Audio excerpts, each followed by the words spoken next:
when the host tried to challenge Elon Musk. His response wasn't just sharp.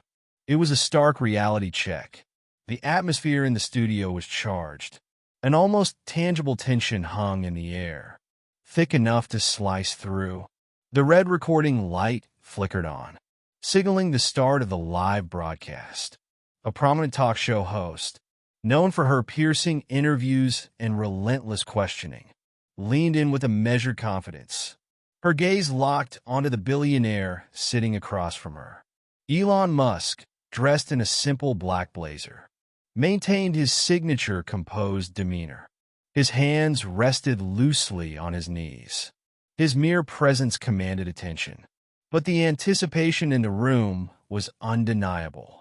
As the audience waited to see how the world's most influential entrepreneur would handle the scrutiny about to unfold. "Mr. Musk," she began, her voice steady but carrying an undercurrent of challenge. "You've been labeled many things: visionary, innovator, even disruptor. But some argue that your power is unchecked, that your influence extends beyond business to politics, global communication, and even the very fabric of free speech. What do you say to those who believe you wield too much control?" Musk tilted his head slightly, a faint, knowing smile crossing his lips. He took a deliberate pause, his eyes scanning the studio, as if calculating the weight of each word. "Control isn't what I seek," he said, his voice steady but pointed. "Influence comes naturally when you create things that shape the future. But the real question is, who decides what influence is acceptable? Who draws the line between leadership and control?" The host blinked, slightly taken aback. "So, are you saying your level of control is justified? That it's just a byproduct of success?" Musk leaned forward slightly, his tone unwavering, yet deliberate. "I'm saying that those who control the narratives have more power than those who create the technology. And that's the real danger. It's not about me. It's about the illusion of choice." The room tensed. The audience, both in the studio and at home, leaned in, drawn into the unexpected turn of the conversation. This wasn't just a defense. This was something else entirely. The host quickly gathered herself. "Mr. Musk, let's not divert from the real issue. People criticize your management style, the mass layoffs at your companies, the way you handle opposition, your stance on unrestricted speech on social media. Are you suggesting that any backlash against you is just part of some orchestrated effort?" Musk sat back, relaxed but focused. "I'm suggesting that what the public believes is carefully curated, not organically formed. Look at how media portrays events, how dissenting voices are handled, how easily people are guided to conclusions. Are we really forming our own opinions, or are they being formed for us?" The host's expression tightened.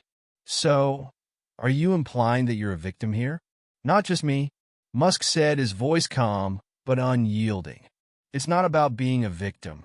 It's about recognizing the game being played.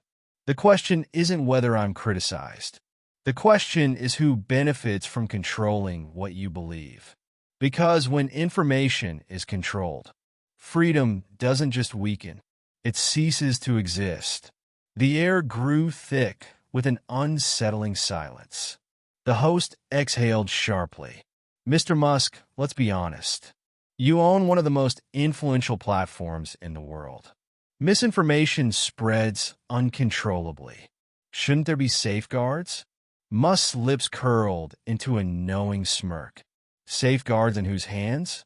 Who decides what's true and what isn't? When you give a select few the power to define truth, it ceases to be truth. It becomes an instrument of control." The host hesitated for a split second, a rare moment of uncertainty. The audience could feel it, the balance of the conversation shifting. This was no longer an interview. It was something much deeper, a battle over perception itself. Musk leaned in again, voice quieter but sharper. The real danger isn't misinformation. The real danger is a world where questioning is no longer allowed, where controlled narratives dictate reality. And once that happens, freedom isn't something we risk losing. It's something we've already lost. The host tried to interject. Mr. Musk, that sounds like conspiracy rhetoric. Are you saying there's an organized effort to manipulate public perception? Musk's eyes remained locked on hers. I'm saying there's a system in place, and it doesn't favor the truth. Let's look at history. How often have major stories been proven false? Months or years later.